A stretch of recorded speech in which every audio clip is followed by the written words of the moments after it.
Hello YouTube, how are you?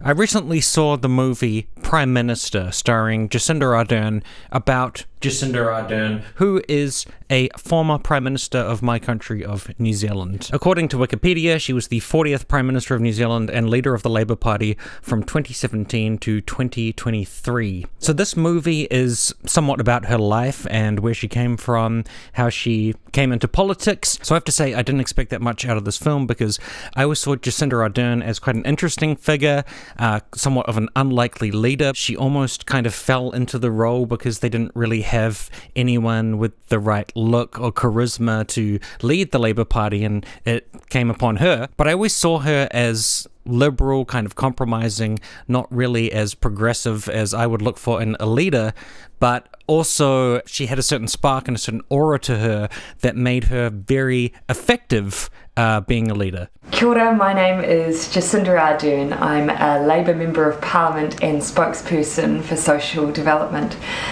I'm the youngest MP in the Labour Party.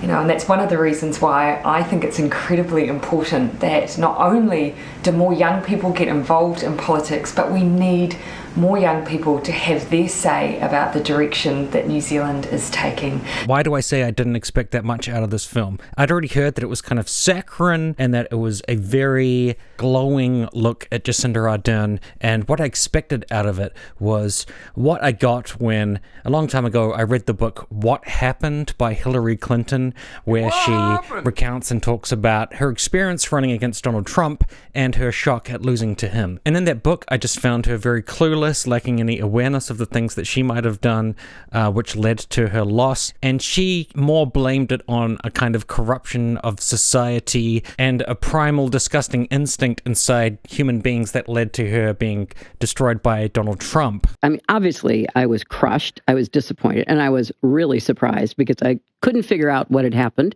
What happened? You're supposed to say, okay, I'm going to be the president of everyone, those who supported me and those who didn't, because we're going to pull the country together.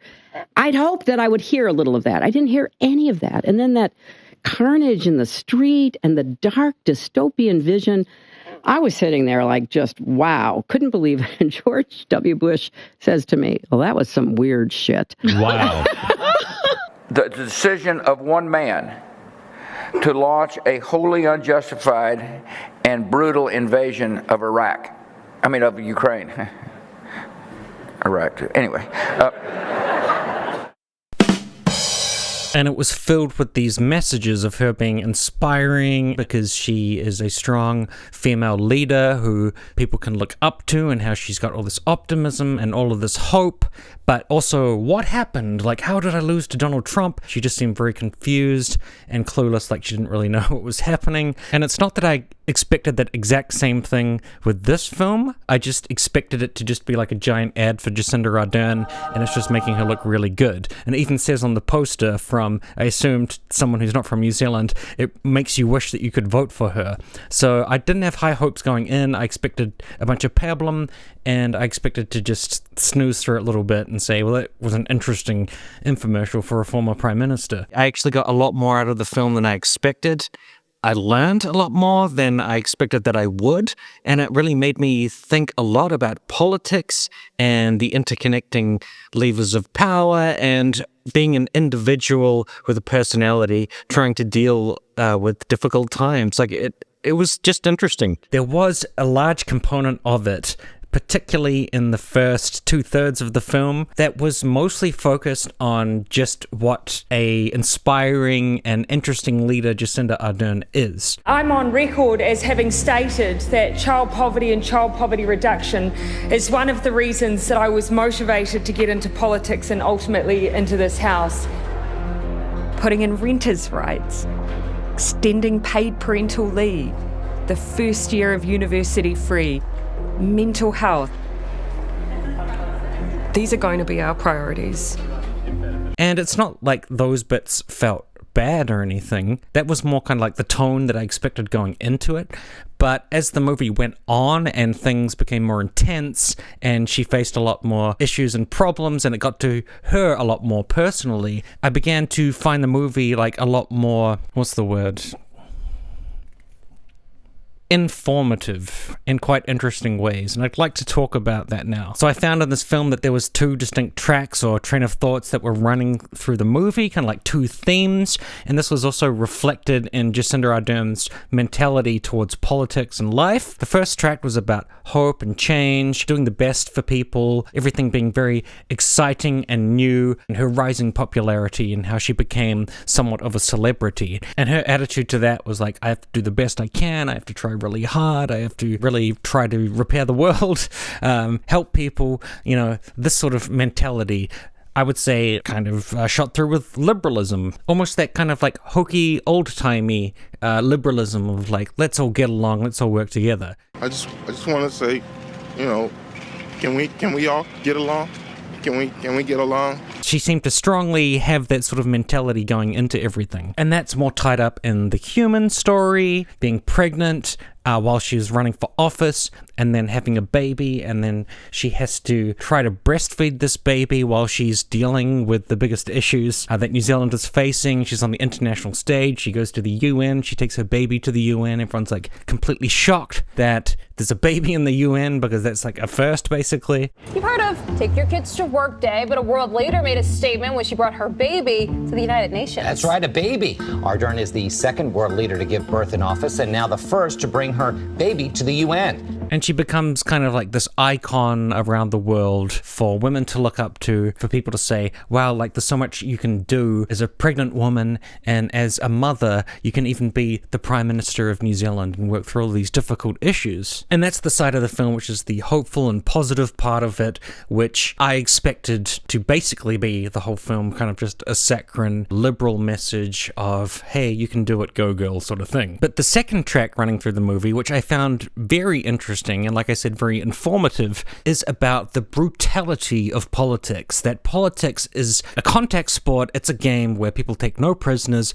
and they are not going to give you any kind of mercy, they're not going to give you any kind of understanding or kindness. They're going to come after you with everything they've got, because the game of politics is those people want to win. They want to destroy and crush you so that they can take over, and they can be the people doing the job that you have got. And there's all these beautiful, progressive, liberal messages of let's all work together, let's all do the right thing, let's blah, blah, blah, blah, blah. And then eventually the reality of politics comes around, the reality of division, of the media landscape, of all of these things which are driving everybody apart, all of the harshness. He did not hate his opponents. He wanted the best for them. That's where I disagreed with Charlie.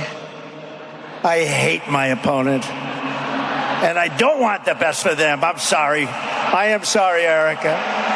And that comes in like a ton of bricks and destroys your ideological dreams of getting lots of things done and helping lots of people. And I understand in the way I'm talking about this right now, I might be making Jacinda Ardern sound like way too pure, like she's just some sort of angel from the heavens, and she never had a mean bone in her entire body. Had me and Jacinda, and we took it seriously, man. She would sledge me before we went on here. The minister himself made the decision one afternoon with officials in the room after no conversations with any other members of parliament. It's quite simple, Simon.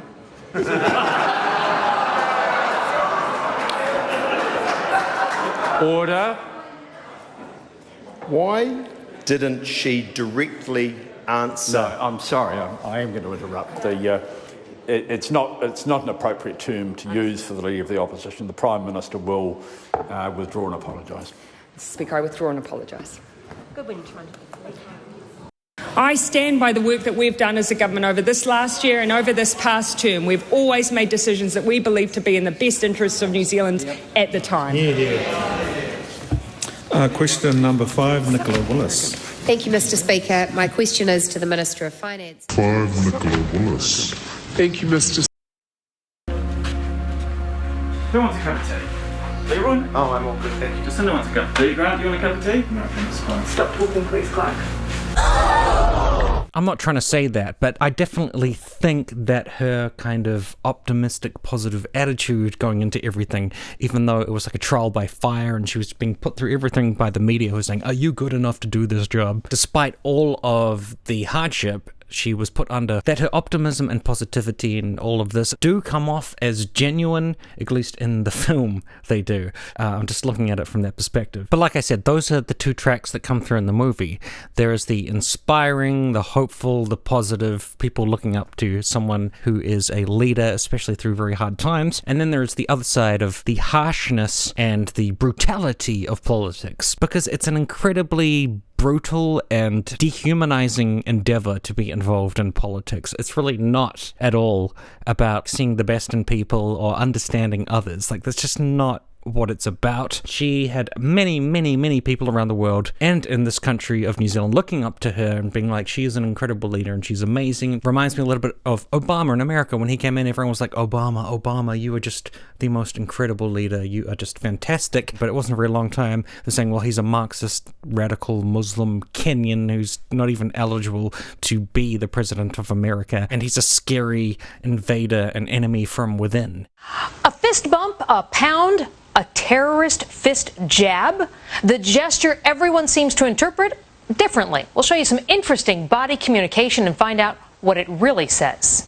Michelle and Barack Obama, fist bump or fist pound. People call it all sorts of things. But what happened to the old pat on the back, a handshake, a hug? Today's body language and what we can glean from it. Janine Driver is a body language expert and joins us now. If you got like a spicy mustard or something like that, or a Dijon mustard, something like that. All right, Dijon mustard? I think the president watched just a little bit too much television as a kid. Pardon me, would you have any Grey Poupon? You mean the mustard? Yes, would you have any? All right, I hope you enjoyed that fancy burger, Mr. President. When Nixon and Kennedy debated, Nixon wore a tan suit, and that didn't bode well for him, did it? It wasn't a suit of strength. Well, you know, the president is so nattily attired normally that I think it was shocking to a lot of people. Look at that horrible light tan suit. I mean, the guy, come on, seriously, he needs to burn that thing because it looks like he's just got off the links. And it's not good. ISIS is watching. If you were the head of ISIS, if you were Baghdadi, if you were anyone in the ISIS leadership, would you come away from yesterday afraid of the United States? Would you be afraid that the United States was going to use all its power to crush ISIS? Or would you think here's a person who's going to go out and do a few fundraisers over the Labor Day weekend? And that's because it's not about those kind of positive ideas that these leaders try to create when they're really hopeful. It's about the brutal game of politics that eventually catches up to you. They even got Justin Trudeau until he got a bit of a boost from Trump just being such a jerk to him. Jacinda in the film, she's really trying to step up and be a really strong prime minister and do an incredible job and help child poverty and like do all these wonderful things. She also has a really strong naivete about how she's going to be treated by other people and how her words are going to be interpreted, and she seems to kind of lack an understanding or like an instinct about just like the realistic attitude that other people are going to have towards her. I would say she suffers from being too human, just thinking they're going to understand me, they're going to see where I'm coming from. I just don't understand how anyone could assume that I'm so cavalier about having a whole city and over 1 million people in lockdown. Of course I think about it all the time. I have to take sleeping pills so I don't think about it all the time. She's got imposter syndrome. She doesn't really believe that she's good enough. She's trying to live up to something. There's something missing with her, and she's just trying to make up for it by showing everyone she can be a mother and look after her baby and do the best for New Zealand. And she's really worried about other people's opinions, and she's really like scared of being judged. And it's really like an odd and a strange mixture for her to have that kind of sensitivity and also be the prime minister of a country. Eventually that was kind of her undoing. And that part of the film I found all too real. If you're at all familiar with Jacinda Ardern's story of what happened with her being prime minister, when COVID hit, she locked down the country and she went really hard on it, as she says in the movie. She did her absolute best to make sure there was no COVID cases in this country. She's the darling of the Liberal left, and she likes lockdowns. most authoritarian leader that country has ever had, and no one else comes close. We were actually able to open up for a while, and we were one of the only countries in the entire world that had 0 cases whatsoever, and everyone was very excited and very happy with Jacinda Ardern, and she was very popular. Everyone was like, she is a genius, she solved the problem, this is fantastic. But then there was another major outbreak, and we started getting lots of COVID cases in New Zealand, and she said, well, we have to lock down again, we've got to shut everything down. And the second time it happened, there was much less will amongst the public to actually close things down. They said, well, other countries are not closing down so much, why do we have to close down? She really stuck with it, and she said, no, we have to shut things down, we have to quarantine, you have to save lives, you have to save lives, save lives, save lives. The economy might suffer, it might be difficult for people, but the number one thing for me is we have to save lives. Most of the public, they were willing to go with it, but it was a lot more grumbly, like, oh man, do we have to do this again? This is such a pain, this is really annoying, but fine, I'll do it for the country. And that eroded her popularity in the country. And then this contingent of anti-vaxxers rose up, anti-quarantine, anti-lockdown. These folks, they rose up and they said, no more freedom, freedom, freedom. And they said Jacinda Ardern was a tyrant and that she was a monster.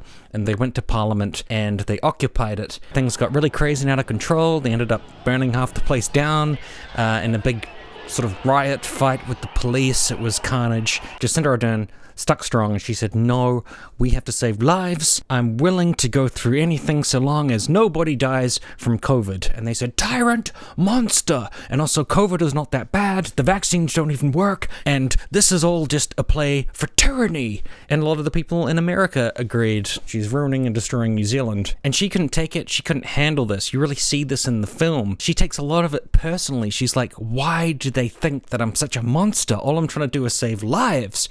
But they're like, no, you're a tyrant. She was the one in power. She's the prime minister. She's obviously doing it for tyrannical ends. But it's just hard to see that. She does come off as quite genuine. It's just this really got to her. And I think it's the thing that she found hardest in her prime ministership, is that what we call it probably, besides the mass shooting of Muslims which occurred in Christchurch. Because she wore a headdress in solidarity with the Muslims who were killed, and then actors overseas in the US were like, New Zealand has turned fully Islamic! It's become a Muslim country! And they were getting completely berserk. They're like, the caliphate has taken over. They've even taken over the leader. When it's like, it's just trying to comfort people whose families have been slaughtered. Like, it was such an absurd thing. You know, such a small minority of Muslims in the country of New Zealand that when we saw that at the time, like, all of us, not all of us, most of us were saying that is absolutely absurd. It was just to help them through their morning and to show solidarity. Like, it's absolutely ridiculous. These propaganda campaigns that the right come up with, you know, absurd. But that COVID situation, especially with the storming or the occupying of the parliament, that was the end of her because she couldn't really handle that harsh reality of politics, that it's not about just doing the right thing. It's not just about being kind, because being kind and loving and everything was like her whole brand. The difference with her is she delivers these speeches in a kind, in a gentle, in a soft manner, and it comes across quite nicely. So people might be, you know, a little bit unsure that she's actually saying, no, if we don't agree with what you think, we don't want to hear it. It's also about having a very strong sense of fighting, going after what it is that you believe with an incredible passion and an incredible strength that people are excited by and look up to, because she could kind of ride on this thing of love and kindness and get a lot of power from that, and, you know, not like the tyrannical type power, spirit and strength, etc., from those things while it was all sort of working and people were looking up to her. But when things got really rough and really harsh and really ideological, like super ideological, and that was strongly eroding what it is that she wanted to do, and also like eroding her sense of self strongly, that's when it was over for her. She stayed around for about a year after the whole COVID situation, but as you see in the film, her batteries are flat. She doesn't have the energy to do it anymore. She's just sort of limping along, and she's lost any sense of drive, and she just doesn't really know what she's doing there, and she just seems like flat and depressed and sad. And it wasn't a very inspiring end to her prime ministership. But that's when she gets to the point, and where we as viewers get to the point where we have to decide what all of this means. And there was one part of it that was very interesting to me when she said that she felt like she needed to step aside, and you see this while she's making the decision, because she feels that she will be standing in the way of preserving some of the things that she achieved as prime minister. They will get taken apart or taken away because she will fail to win the upcoming election. We did a lot on progressive issues, things that meant a lot to us. We set ambitious goals for climate change, lifted kids out of poverty, increased the minimum wage, and tried to make people's lives easier. And I worried that people, in reaction to me having outstayed my welcome, that some of the things that we achieved might be undone. If we remove me from the equation, then perhaps we won't backslide on those things. Perhaps those things that really matter, they'll stay. Are you serious? So she has to step back and hand those things to other people so that they can take them and they can run with them and keep them where they need to be. But that's her attitude of like, I need to hand it to someone else. I actually found that to be quite a shocking reason for her to want to stand aside. It's not like they really had anybody who could take up the mantle. I'm not really sure what she expected to happen. The second in command is this guy, Chris Hipkins, who I think is a perfectly nice fellow, seems like a good guy, like he was always there to back up Jacinda, but he just seems like more of a background guy who's solid, who is like a bureaucrat who you can expect to like do a competent job, but he doesn't have much charisma. He doesn't really have any kind of aura around him. He just, as the kids say, lacks riz. He didn't have any riz at all. And I could not have pictured, even at the time, like that Chris Hipkins is going to step in and take the country by storm. And he lost. He failed. He did not succeed at the election. Jacinda, in my opinion, she had way more chance of winning, even with the erosion in her popularity. But she would have to bring the passion. She would have to go back to a previous attitude of fight and just really going for it, but also being wiser about the political landscape. There's certain people who just have a spark, who have something that they can use if they can tap into it. And I really think, I'm convinced that Jacinda could have won that election, but for the fact that she had lost her battery power. And I guess it's a lot to ask of somebody to try to win an election when they're flat, when they've just got nothing left in them. I can relate to burnout. I can relate to just being like, what's the point in even trying, because I'm a loser. And it just seems like at the end of the day, she didn't have what you need as a politician if you really want to win. It's almost like the opposite of Donald Trump. He's an absolute scumbag, and he's shocking, and he's terrible, but he never gives up, and he just keeps fighting and fighting, and he doesn't care about, well, I mean, he's a bad example because you don't want to emulate this kind of person. But like, if you could find a really great individual with, a heart of gold, with the best intentions, who's really trying to help the world, who could have that killer instinct without causing the amount of suffering and cruelness that Donald Trump does, like that would be perfect. But Jacinda at that point just didn't have it, and I thought her reasoning for stepping aside was like very absurd. She should have been able to see the things that I care about are gonna all be at risk. Like, it's unlikely we're gonna win this election because we don't have anybody else. She was the game. She was it. And it comes back to that political naivety, which she even talks about herself. She's like, people will say that I'm naive, that I'm politically naive because I believe in hope and I believe in kindness and all of this. Optimism is true moral courage. I always got the sense that we would treat people who would describe themselves in that way as if they're naive. Optimism is not naivety, it's hope. And I would say, yes, she did come across as very naive, and just because people will say I'm naive doesn't mean that you are not, and she still kind of seems that way. I think it's great if she's going around inspiring young people, like she's seen at a university making a speech to make people feel really good and inspire the next group of leaders. That's really cool, that's really good, but I feel like they also need to learn that politics not necessarily is a blood sport, because it's a bit harsh, but it's a contact sport, it's a harsh game, and you have to stand by your convictions, and you have to drive yourself to keep going, even if everything seems horrendous to your soul. It's quite simple, Simon. She didn't have that Trump instinct. No. but she had the star power. And people just forget that politics is a lot more about that than they think. When you're a star, they let you do it. You can do anything. Whatever you want. Grab them by the pussy. I can do anything. But yeah, I wanted this to be a really short and snappy video, and already I'm going on and on, so I'm just gonna conclude. The main conclusion or point that I got from this movie, was pretty interesting to me because tragically and unfortunately I am a liberal. It's just sort of the way that I approach the world. I've got this disgusting liberalism flowing through my veins, but this movie made me want to be more radical. It made me want to stop being so liberal because it kind of showed me the failings of liberalism when you just go around expecting the best and not being able to see the reality of the political landscape and the dangers that you're facing. You expect to be, this sounds really bad, you expect to be like a human being with all of the roundness of the human experience, raising your child and doing really nice things and people saying that's fantastic and that's great. But that is like a very liberalized mindset that I thought was not good for what she was trying to achieve. When someone is cruel or acts like a bully, you don't stoop to their level. No, our motto is, when they go low, we go high.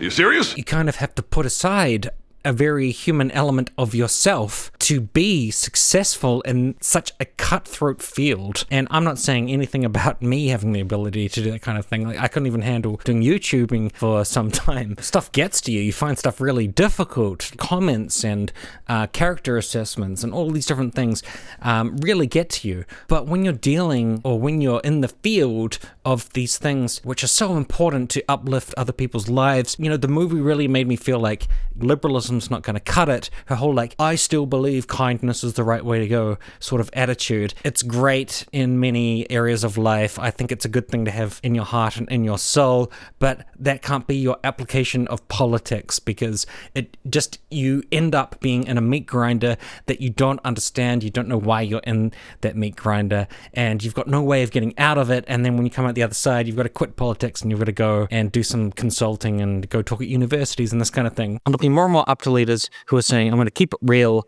I'm going to fight for what I believe in because I think it's the right thing to do. And I think it helps people, damn it. And I just feel like she would have been able to achieve more if she'd been able to maintain this celebrity aura of everyone looking up to her and saying, you're majestic and amazing, and a deep and strong understanding of the political game and the need to not just go kumbaya and hold hands, but also not to be needlessly cruel. Like, it's hard to find the exact right balance. But at the end of the movie, I just was left thinking, it was great what she did, and it was impressive, and it was cool, but what was it all for? What was the point? That's not a great message to be left with at the end of a film about a political leader. You're like, they left some sort of lasting legacy, whereas with Jacinda, I'm like, what does it mean? I mean, it was cool.